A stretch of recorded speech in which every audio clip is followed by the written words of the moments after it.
All right, Republicans laying out 4 key pieces of evidence in their impeachment defense of President Trump, according to a newly attained memo by Fox News. But will the GOP's game plan make their case in the court of public opinion? Joining us now to break it down is former DOJ official Hans von Spakovsky. Hans, good to see you this morning. Thanks for joining us.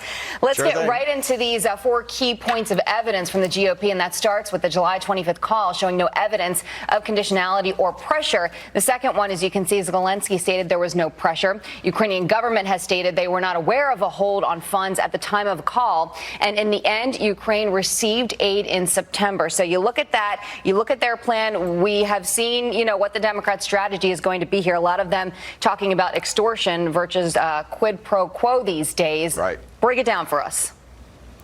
Well, look, all of that evidence shows there was no quid pro quo, and that is what will make the public realize that this really is an investigation intended to come out with the truth. And look, Adam Schiff is actually helping the Republicans. Why?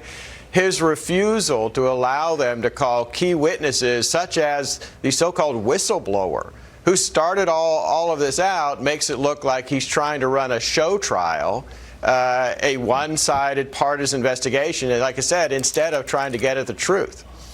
So Democrats will say to the idea that there's no quid pro quo in that phone call, they'll say that there didn't need to be, that the Republicans, that Giuliani went in early and sent a message to Ukraine before that phone call that this is what we want if you want your money. And Democrats also say that this guy, Lev Parnas, this associate of Giuliani, is going to say just that and say that in May, Giuliani, months before that phone call, went there and set the whole thing up. What's the defense for that?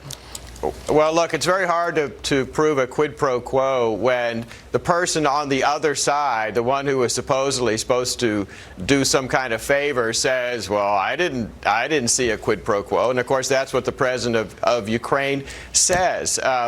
It's also interesting in this case, remember, what the president was concerned with was corruption in the Ukraine over the self-dealings and profiteering of the Biden family there. And yet, once again, Schiff is refusing to allow Hunter Biden to be called.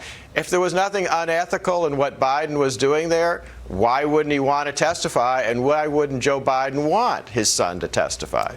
Well, yeah, and kind of piggybacking off that, Hans, don't you feel like at this point, a lot of people in the public, I'm not saying everyone, but don't you think a lot of people publicly want to know more about what went down with Hunter Biden? They want to hear more about that. Yeah.